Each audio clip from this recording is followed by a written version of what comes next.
الله الله الله.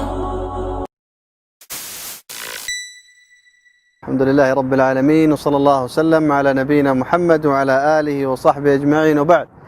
حياكم الله أيها الأحبة. في هذه الدقائق لنبين صفة الصلاة تطبيقا عمليا كما ورد عن النبي صلى الله عليه وسلم. بعد أن يتطهر المسلم وبهذا يكون نوى الصلاة ويستقبل القبلة، ثم يكبر الله أكبر، كبر الآن يا علي، ثم يقرأ دعاء الاستفتاح: سبحانك اللهم وبحمدك وتبارك اسمك وتعالى جدك ولا إله غيرك.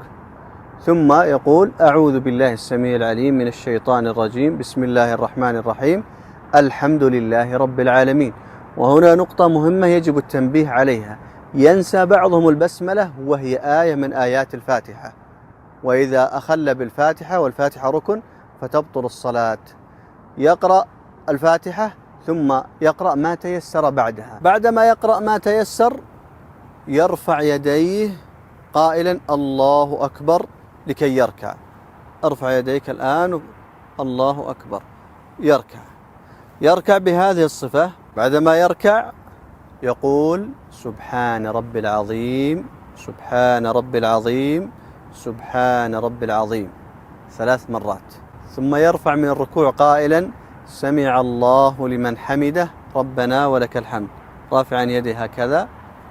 ثم يخر ساجدا على الأعضاء ال7 كما ورد عن النبي صلى الله عليه وسلم حين قال: أمرني ربي أن أسجد على 7 أعظم.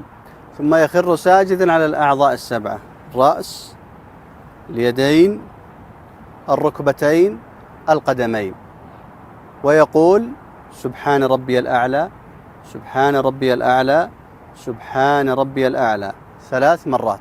ثم يرفع من السجود ويقول: رب اغفر لي، رب اغفر لي، رب اغفر لي 3 مرات. ثم يسجد ويصنع كما صنع في السجدة الأولى على الأعضاء ال7، ويقول: سبحان ربي الأعلى 3 مرات. ويرفع للركعة الثانية قائلا: الله أكبر، ويقرأ الفاتحة ويصنع كما صنع في الركعة الأولى. ثم يركع ويرفع من الركوع كما صنع كذلك في الركعة الأولى. ثم يجلس للتشهد قائلا: التحيات لله والصلوات والطيبات، السلام عليك أيها النبي ورحمة الله وبركاته، السلام علينا وعلى عباد الله الصالحين، أشهد أن لا إله إلا الله وأشهد أن محمدا عبده ورسوله. هنا إذا كان التشهد الأول في الصلاة الثلاثية مثل المغرب، أو الرباعية مثل العصر والظهر والعشاء، هنا ينتهي التشهد الأول، ويرفع بعد هذا حينما يقول: أشهد أن لا إله إلا الله وأشهد أن محمدا عبده ورسوله، يرفع قائما للركعة التي بعده. إن كان هذا التشهد الأخير أو الصلاة ثنائية فيقول بعدما يقول: أشهد أن لا إله إلا الله وأشهد أن محمدا عبده ورسوله، اللهم صل على محمد وعلى آل محمد كما صليت على إبراهيم وعلى آل إبراهيم إنك حميد مجيد، اللهم بارك على محمد وعلى آل محمد كما باركت على إبراهيم وعلى آل إبراهيم إنك حميد مجيد، ربنا آتنا في الدنيا حسنة وفي الآخرة حسنة وقنا عذاب النار.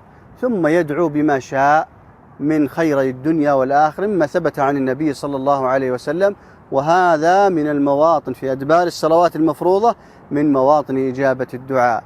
بعد هذا يقول: السلام عليكم ورحمة الله، ملتفتا عن يمينه حتى يظهر بياض خده لمن خلفه، ويلتفت عن شماله قائلا: السلام عليكم ورحمة الله، وبهذا ينتهي من صلاته قائلا: أستغفر الله، أستغفر الله، أستغفر الله، اللهم أنت السلام ومنك السلام، تباركت يا ذا الجلال والإكرام. تبارك الذي نزل الفرقان على عبده ليكون للعالمين نذيرا.